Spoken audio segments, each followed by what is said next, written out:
Hi guys, good afternoon to you. Thanks for coming here. And so we're gonna talk a little bit about digital marketing, but digital marketing with esports.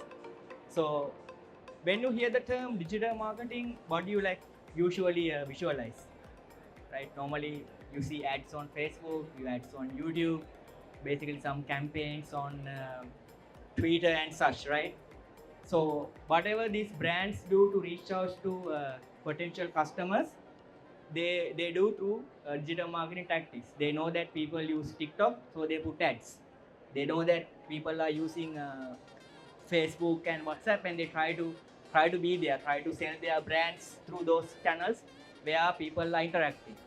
So now, in this modern world, people are playing so much games. It's almost like a part of our life.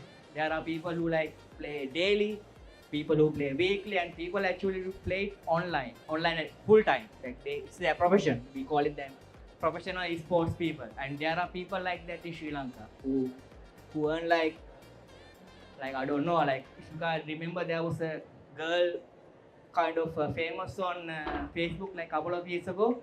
I think her name was Shashi Nishadi. So at the peak of so her profession was gaming, right? She plays games on Facebook, and people donate to like people pay money to see her play games. And at her peak, don't be surprised when I say this, she was earning almost like 2 million per month at her peak, just out of donations. So likewise, there are millions of people, including Sri Lanka and including outside the world, earning money by simply playing games. So let's talk about some of the uh, points. So the first thing is I'm going to walk you through a couple of innovative digital marketing campaigns in esports. So the idea has been with these campaigns is to captivate fans, to have conversations and to be engaged, so that people would get to know their brand. So the key strategies these brands use is to have authentic partnerships. You have partnerships with certain esports games and certain brands. So let's see one of these videos where I'll show you one campaign first, see what they have done.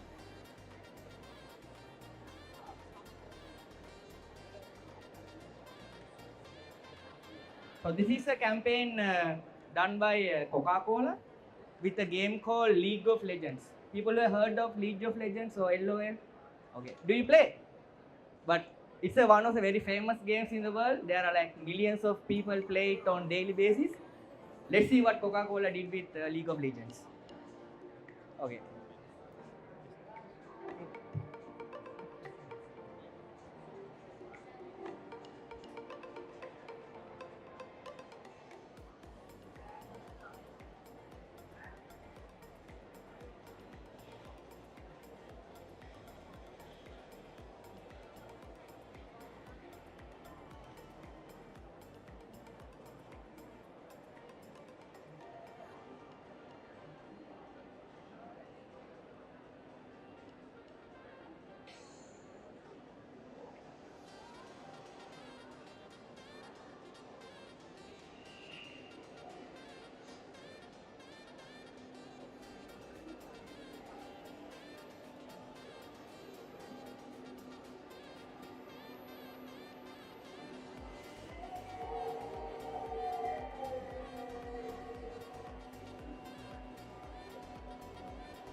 මට මේ තව එක ළඟ දෙකක් translate කරන්න දෙන්න පොඩ්ඩක් ඉන්න පුළුවන්? Sorry.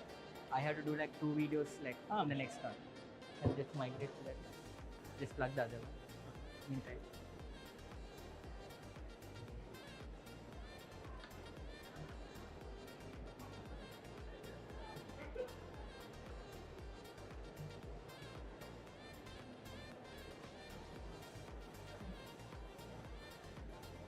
Sorry about the setup, like we have to shift it between the 2 laptops just to get the videos done.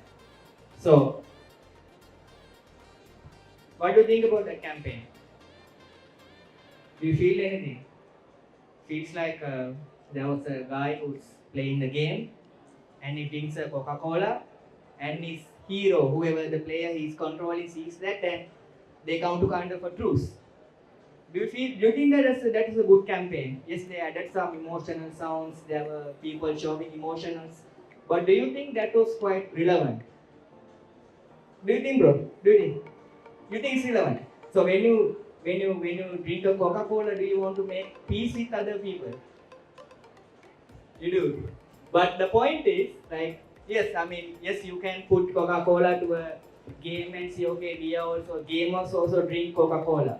But the problem is, it's not that relevant. No, I mean, you are playing a game, you are in the heat of, you want to win, like you are kind of frustrated. Outside, Coca-Cola is one of the last things you need. And in the video, like just to add some empathy to it, to add some emotional, they don't have that truth thing, that they can't come to agreement. But that doesn't happen in real world, right? You are in the game and yes, it ends, either you win or lose. There's no in between, right? So that was in my opinion, that is a bad campaign, right? Just the sake of they wanted to have Coca-Cola in the gaming sector, they just added it. You can't actually personally relate that particular brand with the context. I mean, words are open to interpret, but that's my take on it. I'll take another example, like, I mean, what we discuss is a digital thing, but successful brands or successful campaigns, what they do is they try to make relationships with the people. People can actually relate them. I'll take a classic example, the Rolex. Right? Everybody has heard the word, the brand Rolex. That's the number one clock, the watch brand in the world. Even though it's like the very popular thing and everybody knows it, it's still the luxury. It's a luxury item and billionaires tend to buy Rolex. Why? The main reason is in US, especially US or the Western people think buying a Rolex is like an achievement, right? You pass your degree, you pass out to a college, or you get your first executive job. So you treat people, I don't have a Rolex, but people treat themselves with a Rolex. It's like a status or symbol. So that's what good brands do. They don't just for the sake of having interpretation or for the sake of be there, they don't do any campaigns. They try to make it relatable with their audiences. So let's see another video. Second.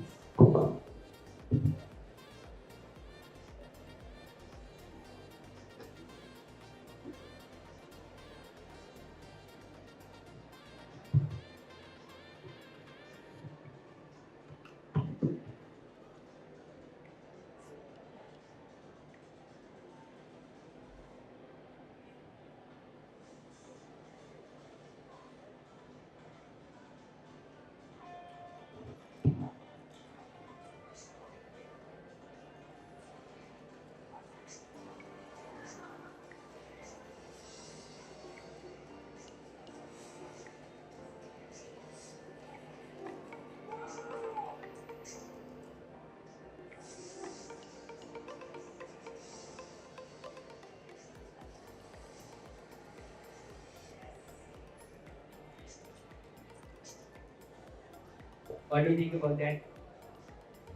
It's quite simple. The message is very clear. You are playing a game, you are exhausted, you need something to refresh. Kit Kat. It's sweet, it has chocolate, it actually gives some energy so that you can rejuvenate and go back to the game. And it's relatable with anybody who plays a game. It doesn't have to be fancy, no fancy music, just one particular guy. So I would say you don't have to be like over complicate things most of the time, and you see that some of the big brands also mess up. Uh,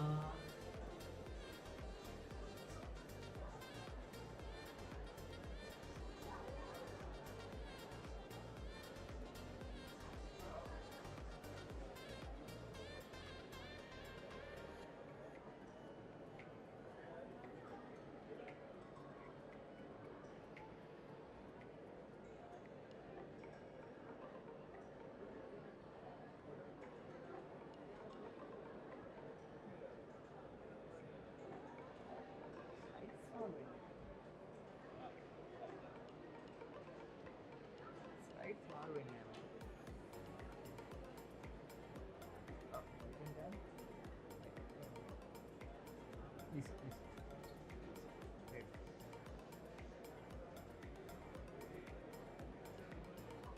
Okay. So we talk about couple of campaigns. One is, in my opinion, a bad one.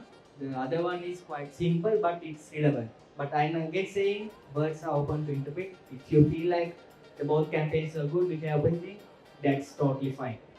So the next kind of a trend which should be happening is the interactive experiences. So unlike any movie or song or anything, but games, the feature main thing is you can actually feel it. You can experience the game, unlike in a movie. In a movie, you are kind of sort of limited to the perception of the director, like with the camera angles and such. But if you take like a game, like open world game, you can go anywhere in the game. So you can interpret certain things based on the things you do, and you can actually experience it. So these brands have captivated or utilized this trend where they actually leverage these platforms like Twitch or Discord to have like on interactive events, like you have musical concerts, sometimes comedy shows and such, so that people can lively engage with anywhere in the world. So I'm gonna take you like one campaign. Uh,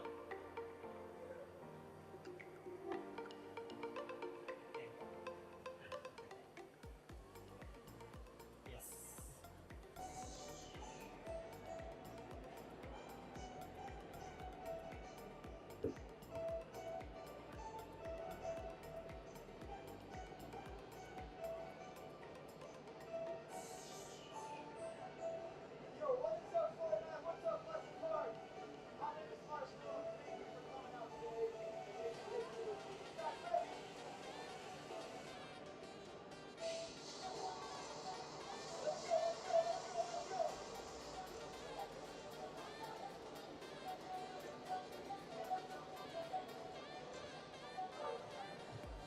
So this is an virtual concert which Marshmello, the famous DJ artist, held on Fortnite. Anybody who thinks, can you guess number of attendees for this particular event? People who say 1 million, raise your hands. People who say 5 million who attended this concert. People who say 10 million who attended this concert. 10 million, 10 million. What do you think? How do you think, how many people you think attended this particular virtual concert? 1 million. What do you think? 1 million. So we have choices for 1 million and for the, yeah, actually 10 million achieved this to this concert, like online live 10 million players logged into the game just to see this concert. It's crazy, right? Like in the real world, can you get 10 million people to like a particular concert? Like let's say who's famous, who's the number one artist in the world currently? The Weeknd. You think can Weeknd pull 10 million people to a stadium? No, it doesn't happen. But Marshmello, see it. Okay. Marshmello, sorry, he was able to put 10.7 million game viewers. Like these are unique people. And total, right, on game, on YouTube, everything, I think these numbers should be changed by now. But at that time, 45 million total views and $4 million of revenue just for this particular concert. And it happened virtually. He didn't have to like go anywhere. He did it at his home. It's crazy, right? So there's a big opportunity for brands to be in these places because that's where the people are here. I mean, nobody's at Netflix watching this stuff at this time. People are playing games, so why not? Why not as brands be there and make some money? Sorry. Next trend is like data-driven optimization. So whatever you do these campaigns, you are not just doing for the sake of doing. You try to measure, right? If you measure only, you will know whether I did something right or wrong. So sorry about the slide, guys. It's not very visible due to the light, but ESL is a famous gaming organizing company, and you guys have heard Nielsen, right? The famous survey company. So they did a campaign with ESL just to understand people's behavior, what kind of games people play during their leisure time, what kind of content they actually consume. So that actually helped Nielsen to advertise, to do better advertising campaigns, which save their ad spend by 25%, so that you are showing more relevant ads to the people at the relevant time. That's a difficult part in digital marketing. Marketing your product to the people at the right time, with the right level, with the right content. That's the most difficult thing you have to do.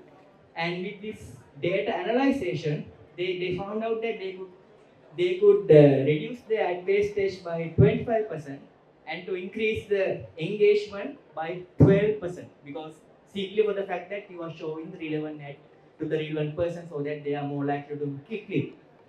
That's something we have to take accountable, like data optimization. Whatever campaign you do, you analyze your data, you build your theories. Okay, these are the things which make my campaign success, and then you actually continue with your campaign. So another trend that which we have seen in gaming and digital marketing is the using of AI, especially in the highlights area. So you play people in Sri Lanka, cricket is quite famous, right? So everybody watch the live cricket. Then you come to YouTube or Facebook to watch the highlights. Same in esports as well. There are popular tournaments, professional tournaments, and people want to watch highlights. So usually the game would go around like 1 hour, 2 hours. So not everybody wants to watch the whole footage, right? So what you do is you use AI tools like GGI.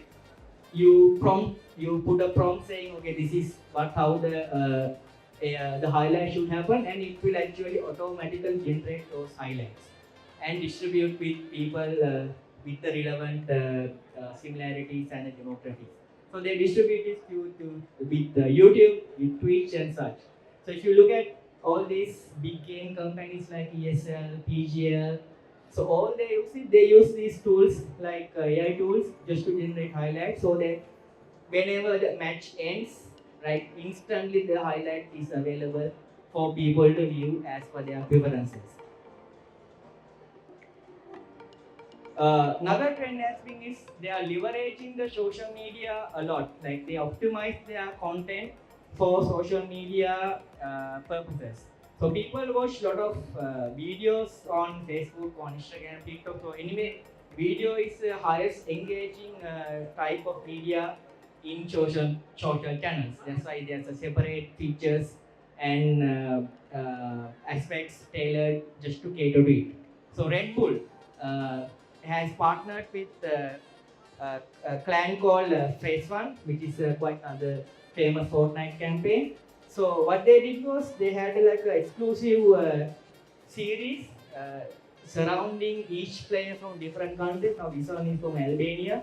So they did a series of vlogs surrounding these players, what they do on daily basis, when they go to a competition, what are the things that they have to do, what's their daily lifestyle look like. So people do actually like want to know, okay, what does it mean to be like a professional player? Like what's their day-to-day life?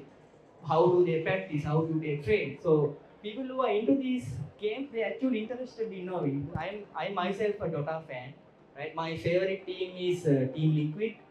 not many have heard of it, but I'm interested in know what they do, how do they train, how do they make up their mindset, what are the exercises you play.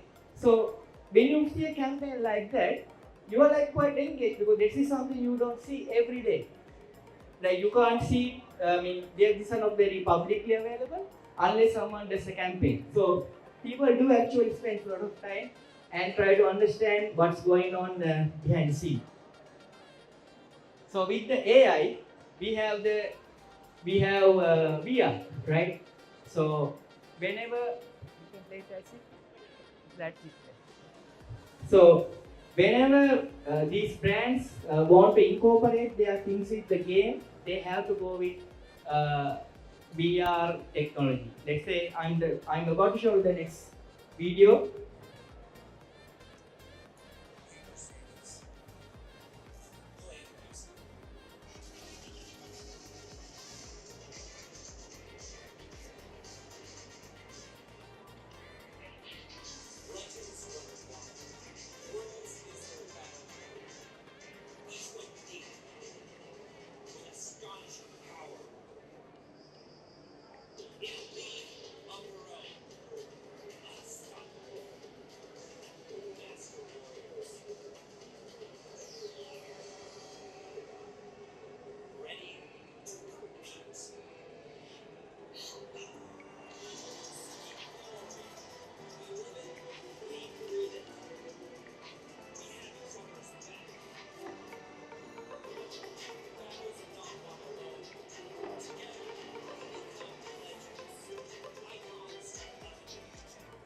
So these are like real world the Benz CLA series.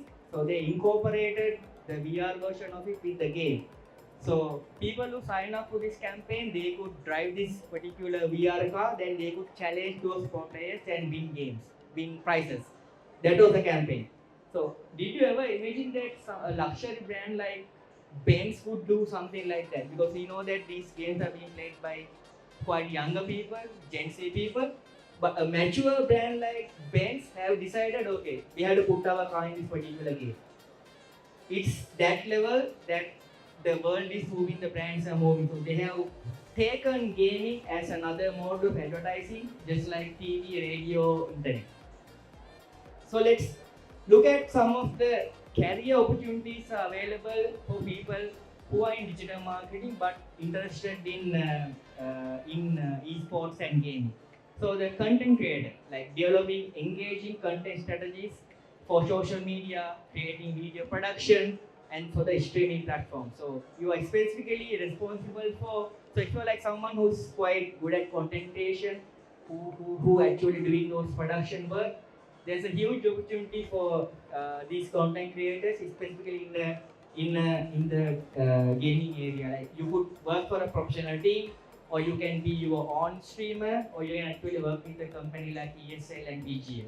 This wasn't an opportunity for Sri Lankans like 5 years ago, but now with this spread of gaming, we see that a lot of bigger brands and there are like huge tournaments happening in the Southeast Asian region, and this region is one of the highest growing regions for gaming. There's ESL is doing some campaigns on India, and they actually do they are actually available to remote work as well. So if you are interested in content creation but you have a passion for gaming, please do look for opportunities in LinkedIn and even in Indeed. So the next one is something is community manager. That is like to have relationship with the fans through online interactions, events, and actually promotional activations. So if you're like someone who actually like to talk with, engaging with the community, who wants to be interactive and to increase the engagement, so this is an opportunity for someone who's like that.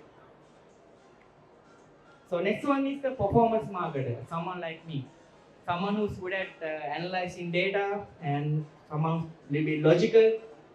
People are more into advertising, so they can have a huge opportunity for performance marketer in the gaming industry. So they don't have to be particularly multiplayer games, but there are like small mobile Sega games which needs users on daily basis. So you are responsible to run ads, to install these games, to increase the user engagement and such. there are a lot of opportunities even available in Sri Lanka as well. And this is a very niche market. Not many have actually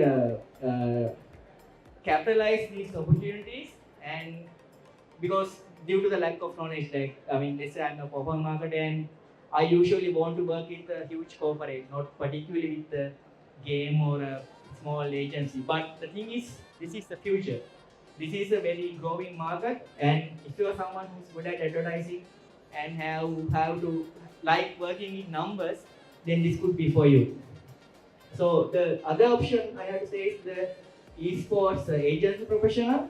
So these are the guys who work like account managers for particular esports teams. In Sri Lanka also, I know a couple of friends who make like good amount of money simply working for esports organizations. So they are the ones who's making partnership with these brands, with the events, and having those deals and such, and making some money of it.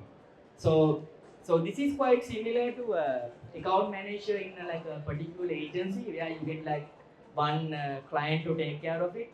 But in a like extended manner, just exclusively for esports, there are opportunities available in Sri Lanka for this particular designation.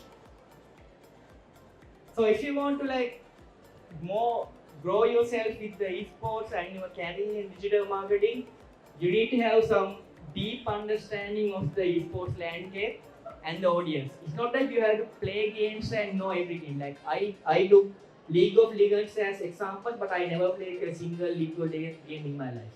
But I know the mechanism, but I know what the audience is doing, so that I can actually come here and present to you about League of Legends without any doubt. So it doesn't mean that you have to know everything about the game mechanism, but you have to understand what are the things which makes people curious, what are the things people do in this particular game, and what are the opportunities available. So the second one is the strong digital marketing expertise. So doesn't matter if you are a digital marketer for esports, but if you are particularly in digital marketing, the social media knowledge, what are the content, how the content algorithm works, what content actually people consume, the SEO, the search engine optimization, and search engine marketing, which is quite more into advertising. So these are like having these basic skills is important, even though you are not particularly into esports. But if you are a digital marketer, it's something you need to really develop on. Third one is the creative storytelling and content creation skills. So all these time guys, you have seen that AI, there's ChatGPT, there's Bard, there's Gemini, whatnot. But one thing you can't really, yes, up to some level you can automate, but creativity is something you can't run 100% automate. You always need to have that thinking prompt in your head at first. So if you are good at those storytelling, you have a creativity of it, there's a huge opportunity for people like us, because we actually need more creative people in this world. And if you have the passion for those creative storytelling, you can actually be a good professional in digital marketing. So those are the things which I wanted to discuss. If you have any questions, I'm happy to answer.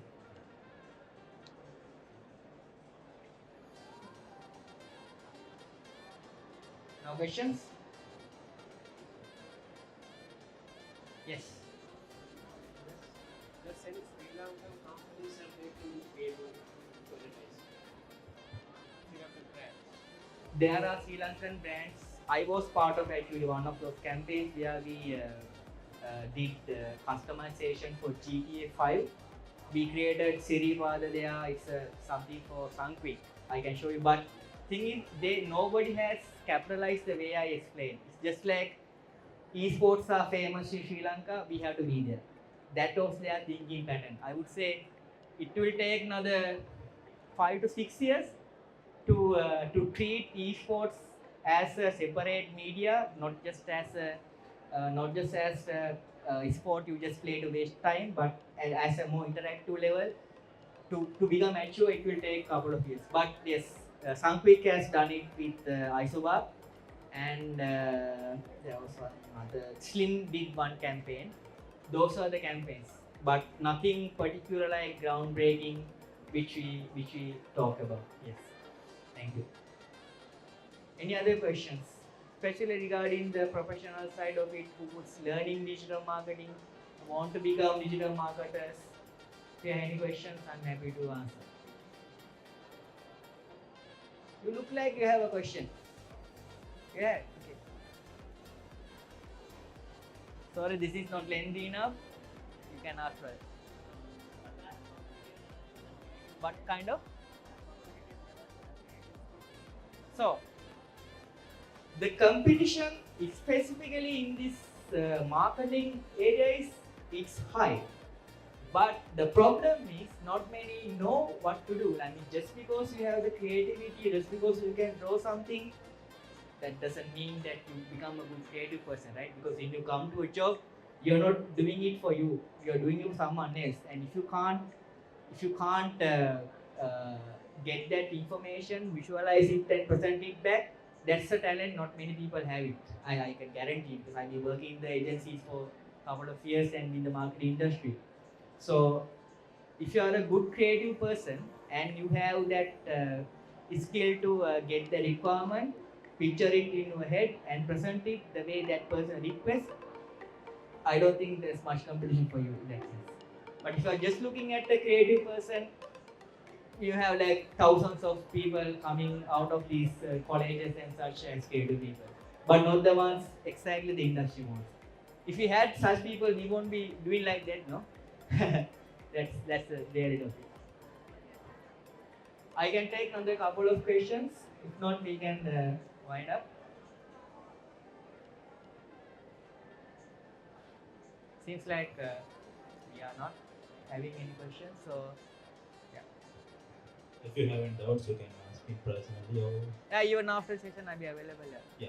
So on behalf of the EDEX team, so we are grateful. Thanks to Mr. Narendra for conducting this seminar on esports, and we are grateful. Thank to all who have participated here. Yeah. So if you have any doubts or any clarifications, you can meet in person after the session. And the next session will be starting on the esports seminar. So if you are interested in, you can participate here. Yeah, it will be happened on 12:30 on corporate marketing.